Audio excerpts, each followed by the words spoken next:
महापुराण की कथा कहती है, महाराज पूर्णिमा का जो चंद्र है वो विशाल काय है और उस चंद्र की पूर्णता में हमारी अभिलाषाएं भी पूर्ण हो। आप आस्था चैनल के माध्यम से जितने लोग कथा सुन रहे हैं, फेसबुक यूट्यूब पर जितने कथा सुन रहे हैं और कुबेरेश्वर धाम में जितने कथा सुन रहे हैं, आप में से कितने लोग हैं जो पूर्णिमा का व्रत करते हैं? जो माताएं करती हो जरा हाथ उठाइए। पूर्णिमा का व्रत जो करते हो ना आप लोग, रखिए हाथ। अब पूर्णिमा के व्रत में आपने कई बार किताब पढ़ी होगी पूर्णिमा की, या आपने व्रत किया होगा, या पूर्णिमा का व्रत आप धारण करे होगे, तो उसमें पूजन कौन से भगवान की होती है? पूर्णिमा के व्रत में किस भगवान की पूजन होती है? तो कहा पूर्णिमा के व्रत में केले के खंभ लगाकर पूर्णिमा का जो अध्यापन होता है, पूर्णिमा की जो पूजन होती है, उस पूजन में शंकर और पार्वती की पूजन की जाती है, शिव और नारायण की पूजन करी जाती है, शंकर और पार्वती का स्मरण किया जाता है। किसकी पूजन होती है? शिव पार्वती। क्यों शंकर और पार्वती का पूजन क्यों करा जाता है पूर्णिमा के व्रत में? क्योंकि शिव और माता पार्वती ही केवल एक ऐसे हैं जिन्होंने अपूर्ण लक्ष्मी को भी पूर्ण बना दिया था। किसको पूर्ण बनाया है? लक्ष्मी। पूर्णिमा के दिन अगर आप शंकर भगवान को एक लोटा पानी अगर शिव को समर्पित कर रहे हो, श्वेत पुष्प को रखकर शंकर जी के ऊपर सफेद फूल को चढ़ाकर अगर एक लोटा जल भी, एक पात्र जल भी शंकर को समर्पित कर रहे हो, तो ये लक्ष्मी के लिए ही तो कर रहे हो। और कौन सी लक्ष्मी? पूर्ण लक्ष्मी। पूर्ण लक्ष्मी।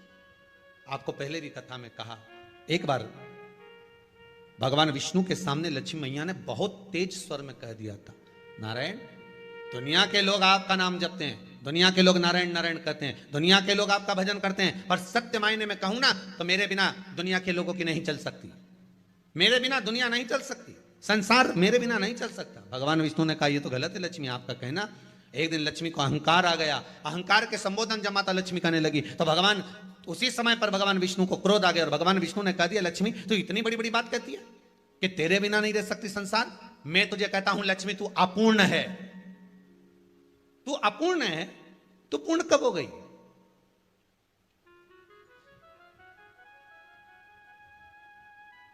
तेरी पूर्णता कहां हो गई?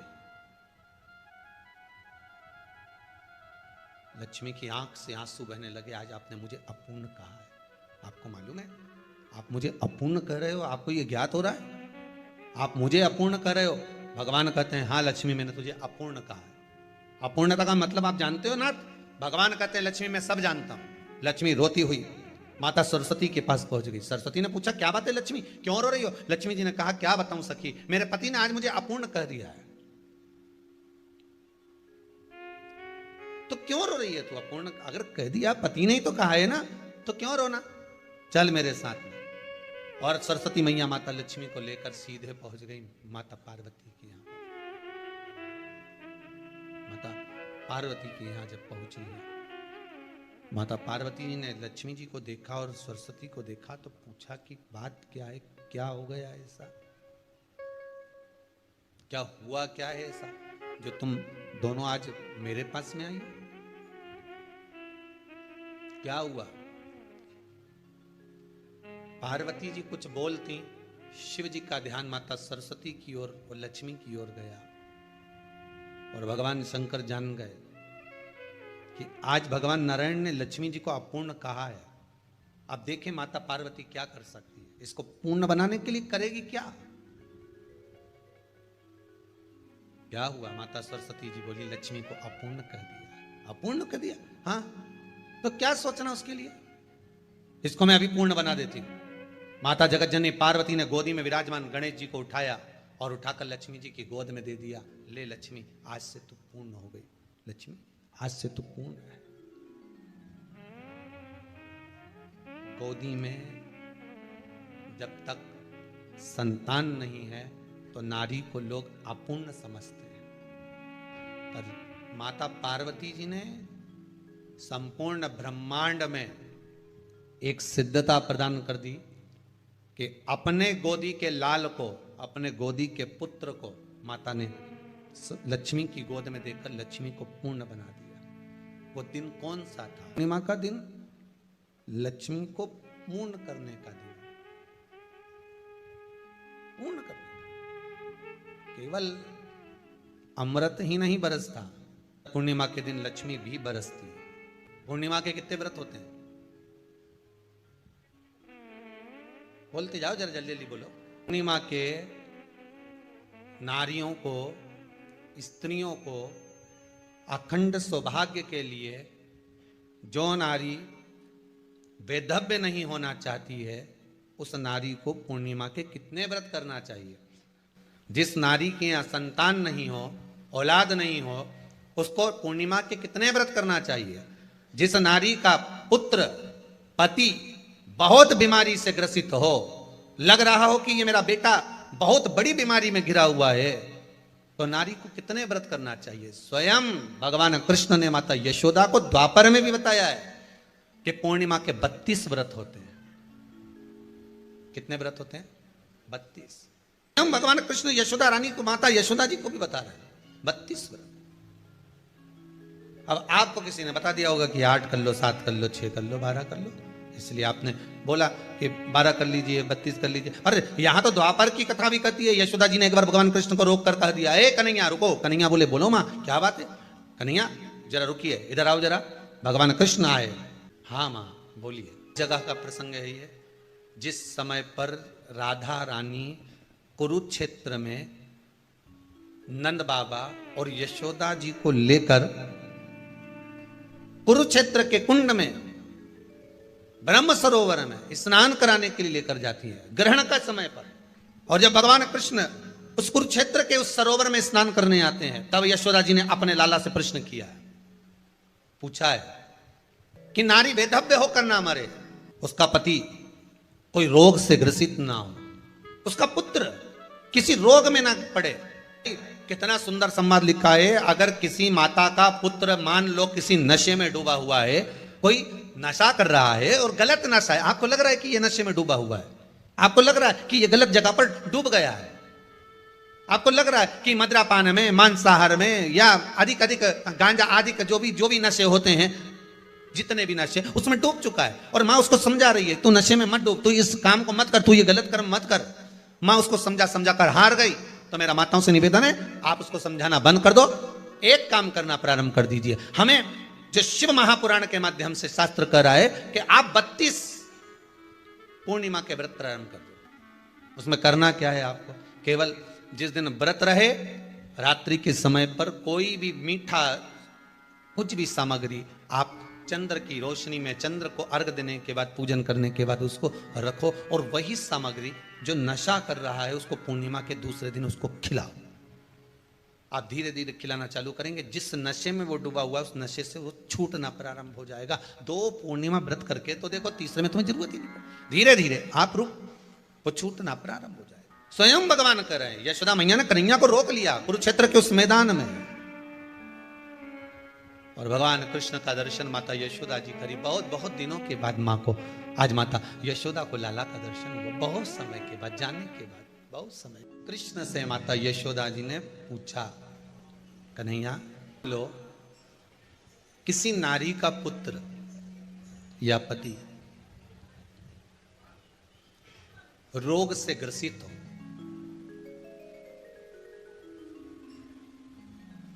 उसके पति की या पुत्र की आयु थोड़ी सी हो, तो हे कृष्ण, उस नारी को कौन सा व्रत धारण करना चाहिए या किसकी पूजन करना चाहिए? ये कुरुक्षेत्र की भूमि का संवाद है।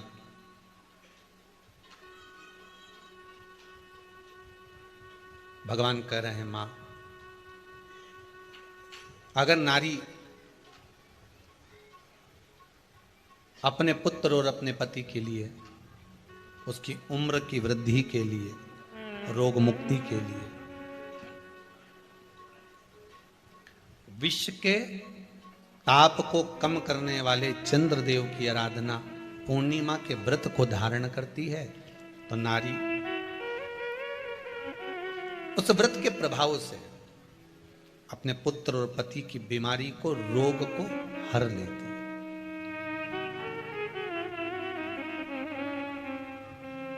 रोग का हरण कर लेती।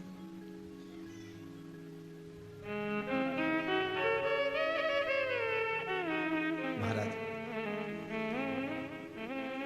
जो बच्चा बुद्धि से विकलांग हो, विद्या में कमजोर हो, परीक्षा हॉल में पेपर देते समय भूल जाता हो, वे एक काम ना करता हो, निवेदन है किसी भी पूर्णिमा की रात्रि को 12 बजे गाय के, गौ माता देसी गाय के जो 4 थन होते हैं, उन 4 थन में से जो आगे के थन होते हैं, 2 पीछे की ओर होते हैं, 2 आगे की ओर होते हैं, तो जो आगे के 2 थन हैं, उस थन का दूध निकलवा लिया जाए और उस दूध का कोई भी मीठा पदार्थ बनाओ तो ठीक है, ना बनाओ तो उसी दूध में शक्कर मिलाकर पूर्णिमा की रात्रि को, जो विवेक से कमजोर हो, बुद्धि से कमजोर हो, या याद करा हुआ सब भूल जाते हो, या आपके लिए भी है कोई चीज रखते हो भूल जाते हो, विवेक याद नहीं रहता, बुद्धि में इतना प्रबल बल नहीं आ पाता, याददाश्त कमजोर होती चली जा रही, तो किसी भी पूर्णिमा की रात्रि को 12 बजे गाय के आगे के 2 थन का दूध, उसमें कोई पदार्थ, शक्कर, गुड़ कुछ भी मिलाकर भगवान के चंद्रदेव की साक्षी में उसको पिला दिया जाए। महाराज, बार बार पिलाने की जरूरत ही नहीं पड़ेगी, एक ही बार में काम कर जाएगा और विवेक पूर्ण तरह से कार्य करने लगेगा। इसी गाय के आगे के 2 थन का दूध बड़ा प्रबल होता है। पूर्णिमा की रात्रि को 12 बजे उसका प्रयोग किया जाए। दूध को निकाल लो शाम के समय, रात्रि के समय ग्वाले से कहकर, जिसके यहाँ पर देसी गाय हो, वहां निकलवा कर उसको रखा जाए, उसका पान करा जाए। रोग बीमारी में प्रबलता, तो मां यशोदा जी जग कल्याण के लिए पूछ रही है। जब देवता 33 कोटि देवता उस चंद्र के इंतजार में रहते हैं कि ये चंद्र प्रबल होगा, तब जाकर ये चंद्र यहां पहुंचेगा, तब जाकर हम मंथन करेंगे, तब जाकर वो अमृत मिलेगा, और उस अमृत को देवता धारण करेंगे तो वो आनंद पा जाएंगे। हम क्यों एक एक पूर्णिमा छोड़ें? एक एक पूर्णिमा के महत्व को जानिए। कोई पूर्णिमा साधारण नहीं है, कोई प्रदोष साधारण नहीं है, कोई शिवरात्रि साधारण नहीं है। 12 महीने शिवरात्रि पड़ती है, 12 महीने में प्रदोष पड़ते हैं, का महत्व ही नहीं जान पाते। कौन से प्रदोष पर क्या करना है, कौन सी पूर्णिमा को क्या धारण करना है, कौन सी शिवरात्रि पर। कई लोगों को तो यहां तक नहीं मालूम था कि भाई श्रावण के महीने में भी शिवरात्रि आती है। वो तो बस लोगों के कि शिवरात्रि का पूजन हुआ, तो उसका स्मरण क्यों छोड़े हम? अगर ये वेद और शास्त्र ब्राह्मणों को दिए गए हैं, ये वेद और शास्त्र विद्वज्जन को दिए गए हैं, तो इसका स्मरण होना चाहिए कि हम निकालकर जनमानस तक ये चीज पहुंचाएं कि हमें इस दिन ये पूजन करना है, उसका स्मरण होना चाहिए। भगवान कृष्ण से यशोदा जी ने पूछा तो भगवान कृष्ण ने कहा, मां, पूर्णिमा का व्रत अगर नारी 32 पूर्णिमा धारण कर लेती है तो वो नारी बेदव्य होकर नहीं जाती। पर आप लोग व्रत जो करते हो ना, जो भी व्रत आप लोग उठाते हो, सोमवार का व्रत जैसे किसी माता जी ने उठा लिया और वो उठाने के बाद, हम तो शादी नहीं हुई थी ना जब भी सोमवार व्रत करते थे, अब शादी हो गई अभी भी हम सोमवार का व्रत कर रहे हैं, करे जा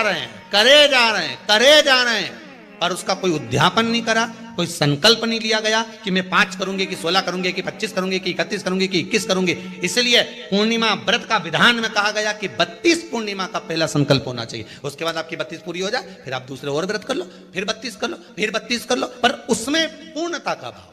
अभी तक किसी के सोमवार और गुरुवार और शुक्रवार के व्रत ही पूर्ण नहीं हुआ, अभी तक चल रहा है, अभी तक चल रहा है। हम तो सोमवार का व्रत करते हैं, हम तो शनिवार करते हैं, अब शनिवार करते करते 4 साल हो गए, 6 साल हो गए, 5 साल हो गए। भगवान को तो थोड़ा बहुत खिला पिला के उनको एक बार तो विश्राम दे। भगवान भी मन में सोच रहे अब तो निपटेगी तभी छोड़ेगी। कोई भी व्रत आप करो, उस व्रत का एक संकल्प, एक नियम कि मैं इतने व्रत करूंगी, ये मेरा नियम। जैसे नवरात्रि के 9 दिन मैंने करे, व्रत धारण करे, 10वें दिन उसको छोड़ दिया।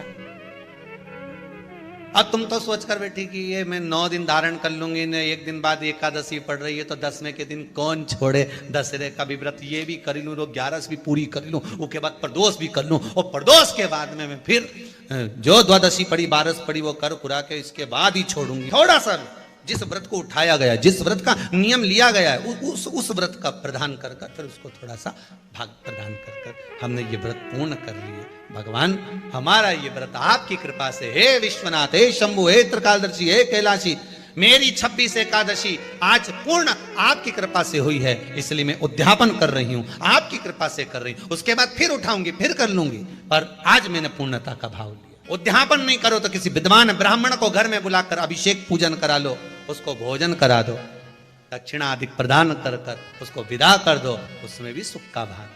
कितनी पूर्णिमा जम के बोल दो, 32 पूर्णिमा। कौन कर रहे हैं? भगवान कृष्ण। किसको कर रहे हैं? माता यशोदा को। किसने ये व्रत धारण किया? तुम्हें कुछ मालूम है किसका होता है ये व्रत? भगवान कृष्ण ने कहा ये शंकर और पार्वती का व्रत है। किसका व्रत है? शिव और पार्वती का। पूर्णिमा का व्रत शंकर और पार्वती का व्रत। तो कोई कहे कि ये तो भगवान कृष्ण का व्रत है, तो ये तो कृष्ण भगवान तो द्वापर में आए हैं, पर पूर्णिमा का व्रत तो स्वयं माता पार्वती जी ने भी धारण करा है। जिस समय पर कार्तिकेय महाराज को गंगा मैया प्रकट कर रही थी और तारकासुर का जब संहार करना था, तब माता पार्वती ने शंकर जी से पूछा था कि तारकासुर को मारने के लिए आपके पुत्र की जरूरत है, आपका पुत्र प्रकट कैसे होगा, क्योंकि आप तब साधना में लगे रहते हो। भगवान कहते हैं चिंता मत कर, तू एक काम कर, पूर्णिमा व्रत को धारण कर। मां पार्वती भी जिस व्रत को धारण करी है, तो कोई ये द्वापर का व्रत है क्या? यहां तो शास्त्र कह रहा है कि कोई भी अगर आप प्रसंग धारण कर रहे हो, कोई भी आप नियम धारण कर रहे हो, कोई भी आप व्रत धारण कर रहे हो, या आप किसी भी तरह का पुण्य भाग धारण कर रहे हो, तो उसमें जड़ की मूलता होना चाहिए। जड़ कहां? केवल पूर्णिमा का व्रत कोई केवल द्वापर का नहीं है, केवल त्रेता का नहीं, ये तो सतयुग के भी आगे का निकलता है। ना जाने कितने सतयुग, कितने त्रेता, कितने द्वापर हुए, तब से चला। नैनों में नंबर बढ़ते चले जा रहे हो, चश्मा उतर नहीं रहा हो, दूर का नहीं दिखे, कहीं किसी को पास का नहीं दिखे, रहते हैं। उसके लिए तुलसी की जो डंडी होती है, तुलसी जैसे बेलपत्र की जो ये डंडी है, ऐसे ही तुलसी का जो पत्ता होता है, उस पत्ते की जो डंडी होती है, उस डंडी को चंद्रमा को देखा जाता है। उस डंडी की जो कोर होती है, उस कोर को दृष्टि से मिलाया जाता है।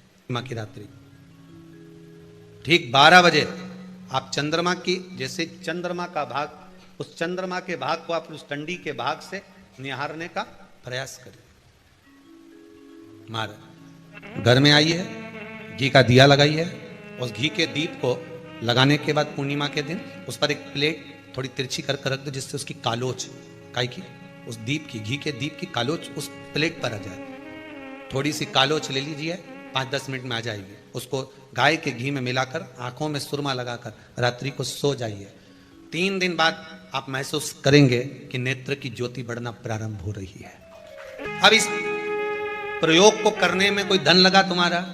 अरे बोलो तो सही, कोई दौलत लगी तुम्हारी, कोई संपदा, या फिर तुमने सियोर वाला महाराज के लाके खूब बटोर के दे दिया, कुछ लगा?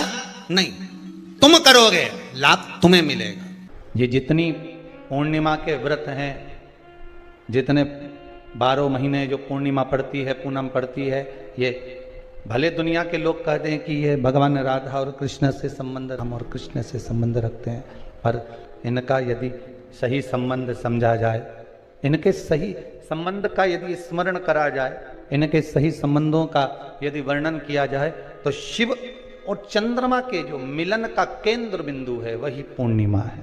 केवल एक पूर्णिमा वहीं तक नहीं रही कि भगवान कृष्ण और राधा जी ने रास किया, केवल वहीं तक उसकी सीमितता नहीं है। बात ध्यान रखिएगा, यदि काया का रोग हो गया, मान लो शरीर कहीं से सफेद पड़ रहा है, कहीं से काला पड़ रहा है, शरीर में से खाल की फुकड़ी निकलना प्रारंभ हो गई हो, शरीर में काले काले चट्टे पड़ना चालू हो गए हों, या कोई विशेष रोग हो गया, कोई विशेष में रोग है, बीमारी है, काया बेकार हो रही है, तो सीधी सीधी बात शिव महापुराण की कथा कहती है, सुंदर आनंद में श्रवण कर कर आप अपने जीवन को, ये पूर्णिमा शिव महापुराण की कथा कहती आ रही है। कुछ नहीं करना, पीपल का एक पत्ता, उस पत्ते पर थोड़ा सा चावल, पूर्णिमा की रात्रि को अपने हाथ में लेकर अपने नयनों से लगाकर शरीर पर से स्वयं उतार कर उसको दरवाजे के पास रख दीजिए। पूर्णिमा की रात्रि को पूर्ण होने पर उस चावल को दूसरे दिन सूंघ कर बहते हुए पानी में डाल दीजिए। महाराज कितने भी रोग से ग्रसित हो गए, पीपल का एक पत्ता 52,000 ब्राह्मण की साक्षी कराता है। महाराज बहुत ध्यान देना, पीपल के वृक्ष में स्वयं नारायण का, मेरे कृष्ण का वास है। स्वयं भगवान गीता के अंतर्गत कहते हैं कि मैं पीपल का वृक्ष हूं, नारायण उसी में बसता। 52,000 ब्राह्मणों का वासा एक पीपल के पत्ते में होता है।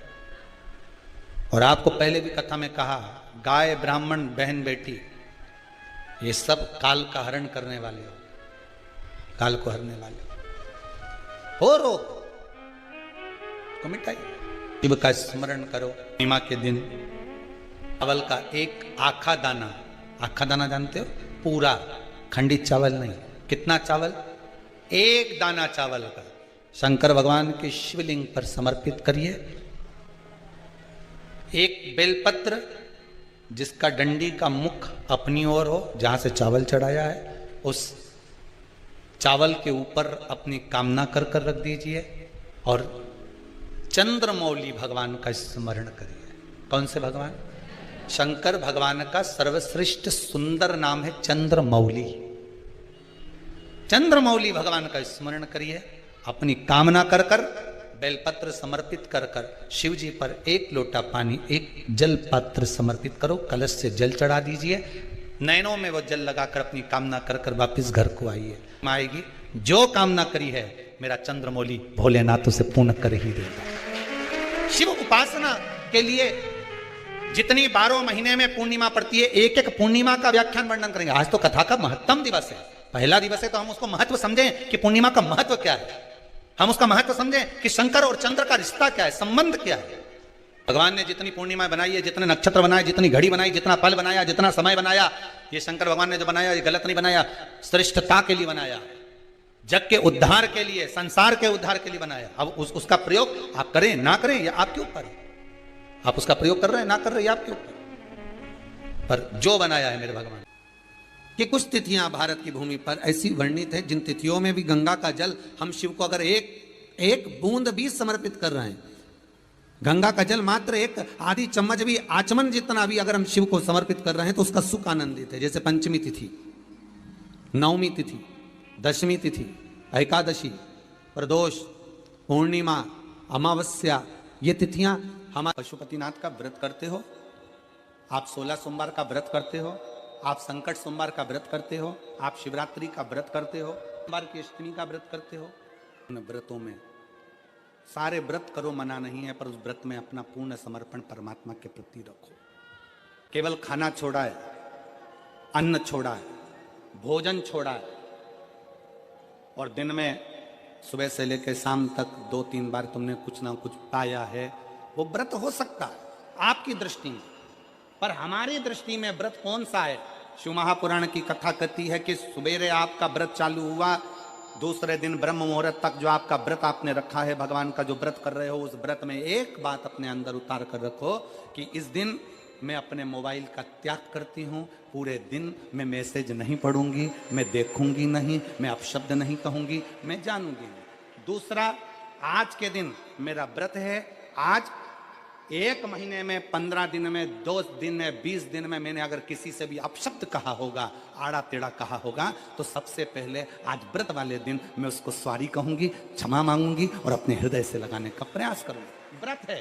व्रत का तीसरा अंश, आज मेरा व्रत है, मैं आज के दिन किसी को भी अपशब्द नहीं बोलूंगी, किसी के लिए आड़ा टेढ़ा नहीं बोलूंगा, आज जितना बन सकेगा मैं सात्विक जीवन जीऊंगा। चौथा, आज मेरा व्रत है, आज के दिन मैं झूठ नहीं बोलूंगी, ना झूठ बोलूंगा सुबह से लेकर शाम तक। और 5वां, आज व्रत वाला दिन है, जितना फलार मैं करूंगी उसका पैसा जोड़ूंगी कि 15 रुपए का मैंने साबुदाना खाया, 10 रुपए का बटाटा खाया, ये खाया वो खाया, सारा हिसाब लगाकर 55, 60, 70 रुपए जितने होते हैं उसमें से एक अंश निकालकर मैं उसका एक भाग किसी गौशाला में जाकर गाय को चारा जरूर दूंगी।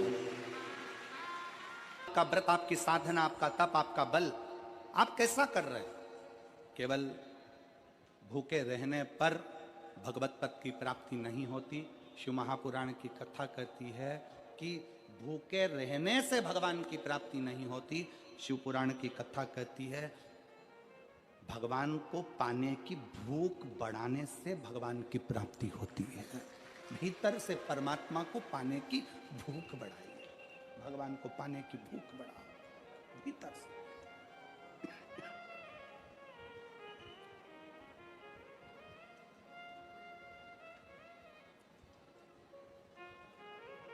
व्रत करो मना नहीं, तप करो मना